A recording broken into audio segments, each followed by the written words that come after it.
Em Jojo nós já tivemos os mais diversos tipos de protagonistas, desde os padrões bons escoteiros como Jonathan, um carioca pulador de cerca como Joseph, e também tivemos uma porta como Giorno, sendo um dos piores protagonistas da obra. Vocês acreditam que até hoje vem gente me dizer que ele é mais profundo do que parece? O meu caralho que é! Mas bem, é 2025 e ainda tem gente que acha que a Terra é plana, então tanto faz. Deixa eles gostarem do Giorno.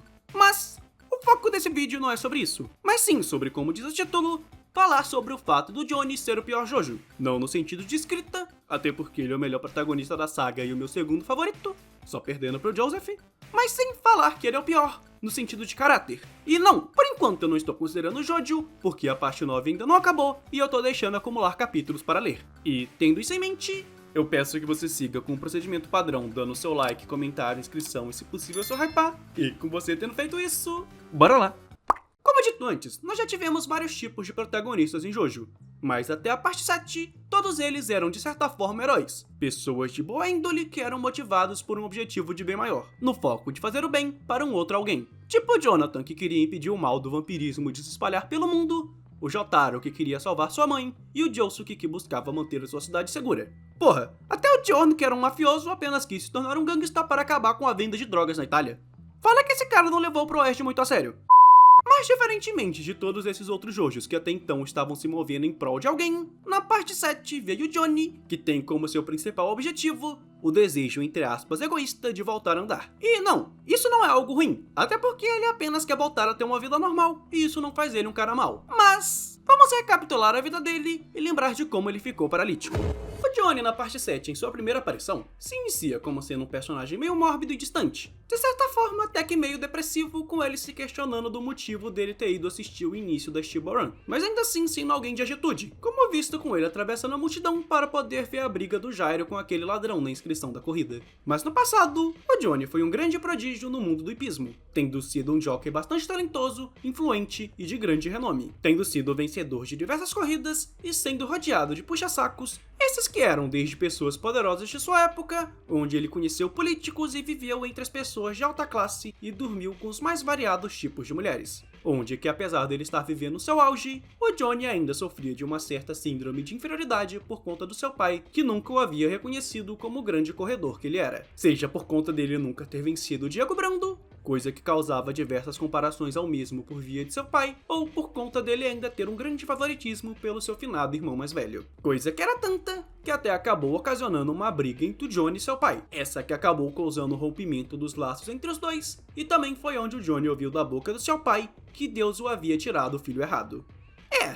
Com certeza isso é tenso e é algo que abalaria o psicológico de qualquer um. Ainda mais por conta do Johnny se culpar pela morte de seu irmão, já que ele acreditava que o seu ratinho Danny, que ele tinha se recusado a matar, tinha sido responsável pelo acidente do mesmo. Mas ainda assim, depois disso tudo, Johnny seguiu indo muito bem no mundo do hipismo, mesmo tendo sido abandonado pelo pai. Mas com ele vivendo a sua vida hedonista e saindo com várias garotas, um dia ele acabou arrogantemente furando uma fila de um teatro e subornando uns seguranças para eles tirarem da fila um cara que tinha se incomodado com aquilo. Coisa que acabou deixando aquele mano puto, e esse ato de arrogância e babaquice extrema do Johnny acabou sendo o pivô pro cara voltar e meter a bala nele, coisa que não o matou, mas o fez perder os movimentos das pernas. Coisa que acabou gerando essa cena deplorável dele largado numa cama de hospital, sendo humilhado por um enfermeiro depois do Johnny reclamar de estar todo cagado e abandonado ali, com o enfermeiro dizendo que apesar do Johnny ter sido o bambambam das corridas, ninguém havia ido visitar ele naquele hospital ou sequer ligado por notícias do mesmo. Com certeza o Johnny estava na merda, literal e metaforicamente, mas ainda assim, ele seguiu com a sua vida até o início da Shiba Run. E bem, aqui, como vocês podem ver, o Johnny é um cara que teve uma vida não muito boa no sentido de amor. Onde que mesmo, com ele sendo um cara da alta classe, tendo tudo do bom e do melhor, ele não teve o amor do seu pai. E ele buscava saciar isso com os prazeres mundanos, seja sendo ovacionado nas corridas ou curtindo de sua fama com as pessoas da alta classe. E com isso, nós temos ele no início da Shiba Run, apenas se motivando a entrar na corrida para entender o que foi aquela estranha rotação que o Jairo fez, que fez ele sentir suas pernas novamente. E vocês entendem o que eu quero dizer? O objetivo dele é basicamente se recuperar de um dano que foi motivado por conta de suas próprias atitudes. E não é como se ele tivesse perdido seu corpo tentando reviver sua mãe, como os irmãos Eric, ou que ele estivesse tentando fazer isso para ajudar um outro alguém. Não, ele apenas quer poder poder ser quem ele era antes. O Johnny apenas quer voltar a ser o Joey Kid das corridas novamente. E paralelamente a isso, nós temos o Jairo, que era aparentemente o filho primogênito de uma família de médicos, mas que na verdade ele era um membro de uma família dos principais carrascos e executores do reino de Nápoles. Esse que estava indo contra tudo o que sua família acreditava e fazia por gerações, ao se questionar se devia ou não executar alguém, entrando numa corrida do outro lado do mundo, apenas com o objetivo de conseguir salvar a vida de uma criança que ele julgou ter sido condenada injustamente. Tipo, sinceramente, eu acredito que eu não preciso de um textão ou de 2 páginas de contextos para achar as motivações do Jairo muito mais legais e dignas de um protagonista do que as motivações do Johnny. Mas ainda assim, isso não é algo que faz o Johnny ser o pior Jojo no quesito de índole, certo? Tanto que para mim, a parte legal do Johnny como personagem é ver ele amadurecer como pessoa ao decorrer da parte 7. Mas ainda assim, tem uns pontos na história que me fazem realmente ver o Johnny como sendo uma pessoa de caráter duvidoso. E para pontuar,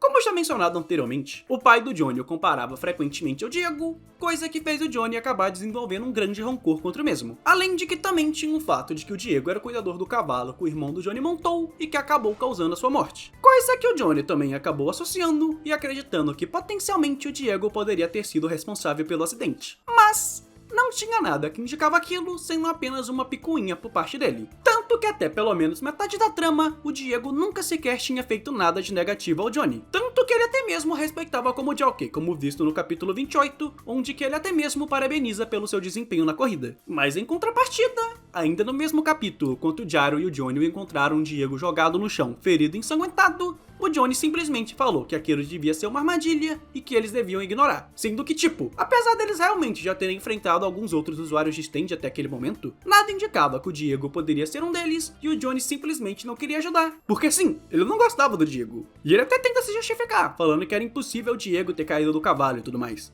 Tipo, hã? Porra, sinceramente, isso aqui pra mim é um puta exemplo de mau caratismo. Sem contar nas vezes que ele tentou matar o Diego a troco de nada. Assim, lembram daquela vez que ele tentou meter bala no Diego só porque ele tava suspeitando que ele podia estar trapaceando? Cara, até o Jairo achou que ele tava passando do ponto. Isso sem contar do quanto ele cagou baldes para quando o Diego morreu e das diversas outras vezes que o Johnny foi movido pela Dark Determination e tava disposto a matar qualquer um pra atingir seu objetivo. Porra, ainda bem que o Jairo tava lá pra impedir esse maníaco de fazer alguns massacres. Puta que pariu, Johnny. Já não bastava ser o Jojo mais letal em suas batalhas, mas agora também tem isso. Busca um psicólogo, cara. Mas assim, tendo tudo isso em mente, nesse vídeo aqui eu não tô necessariamente falando mal do Johnny, mas sim dizendo que moralmente ele pode ser o mais dúbio de todos os outros protagonistas até então. Mas tipo, isso não é algo que acabou ficando exclusivo dele, sendo que se você levar em conta que depois da parte 7 todos os Jojos seguiram por esse rumo de não serem bem os mocinhos da história e tudo mais. Porra, o Josuke da parte 8 é um maníaco que roubou de uns manos e matava eles quando eles iam cobrar. E é por essas e outras que eu não acho o Toro um antagonista tão ruim quanto geral fala. Tipo, ele realmente pode ser o antagonista mais fraco no quesito plot de toda a franquia. Mas considerando o desenrolar broxante da parte 8 como um todo, com o Gap também não sendo um dos Jojos mais motivados, eu realmente acho que o Toru é um vilão de bom tamanho para essa parte. E eu acho que eu tô perdendo o foco do vídeo aqui.